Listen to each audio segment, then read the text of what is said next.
அஸ்ஸலாமு அலைக்கும் வரஹ்மத்துல்லாஹி வரகாத்து.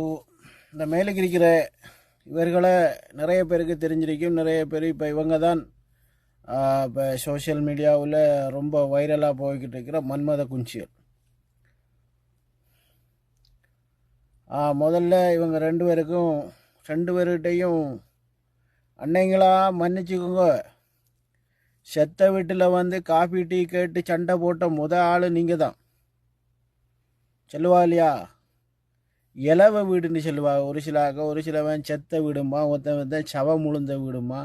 எங்கள் பாஷையில் வேணுன்னா மையத்து வீடு, மகுத்தான வீட்டை வந்து எனக்கு சோறு தரல, டீ தரல, வெத்தலை பாக்கு தரல, நொட்டலை லொசுக்கலைன்னு சொல்லி சண்டை போடுறதுல கிங்கு நீங்கள் ரெண்டு பேரும் தான். ஏண்டா தற்கூறியலா? நான் எல்லாரையும் சொல்லலை. ஏண்டா தற்கூறியலா? ஒரு நாட்டில் ஒரு தேசமாக பாதிக்கப்பட்டிருந்தால் பரவாயில்ல, ஓரிரு நாட்களுக்குள்ளே அந்த ஏரியாவில் இருக்கிற மக்களை போய் நின்று அந்த ஏரியாவில் என்ன பிரச்சனை இருந்தாலும் தீர்த்து வைக்கலாம். ஒரு நாடே தத்தளிச்சுக்கிட்டு இருக்குது.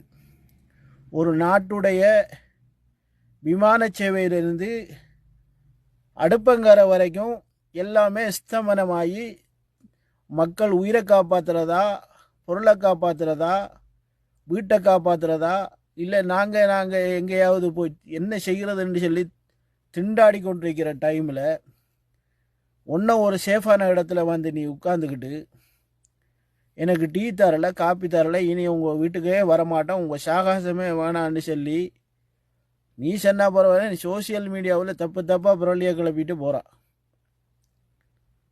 இதுக்கு என்ன சொல்கிறது? ஒரு பக்கம் காணாமல் போன கொஞ்சம் பேரை தேடிக்கிட்டு இருக்குது, தேட போனவனும் 5-6 பேர் இறந்து போனான். இது எத்தனை விதமாக. ஒரு பக்கம் வைத்தியசாலையில் பயங்கரமான நோயாளிகள், அங்கேயும் தண்ணி. அதை மனுஷனை காப்பாற்றுற இடம் வைத்தியசாலையே காப்பாற்ற முடியாத அளவுக்கு அங்கே இருக்கிற ஆக்களை எங்கே கொண்டு வச்சு மருத்துவம் பண்ணுறேன்ட்டு அது ஒரு பக்கம் தலையை பிச்சு தீக்கிறான். செத்தவனை கொண்டு போய் எங்கே அடக்கிறதுன்னு சொல்லி அது ஒரு பக்கம் யோசிச்சுக்கிட்டு இருக்கிறான்.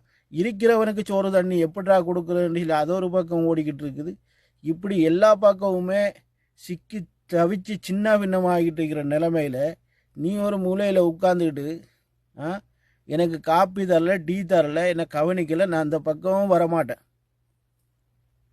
வணக்கம்டா தம்பி, வணக்கம். கடைசியில் வடிவேல் செல்லமாங்கிட்ட அண்ணனுக்கு ஒரு ஊத்தப்பம் போட்டு கொடுங்க, அந்த மாதிரி கேஸ் ஆகிக்கிட்டு போயிட்டால.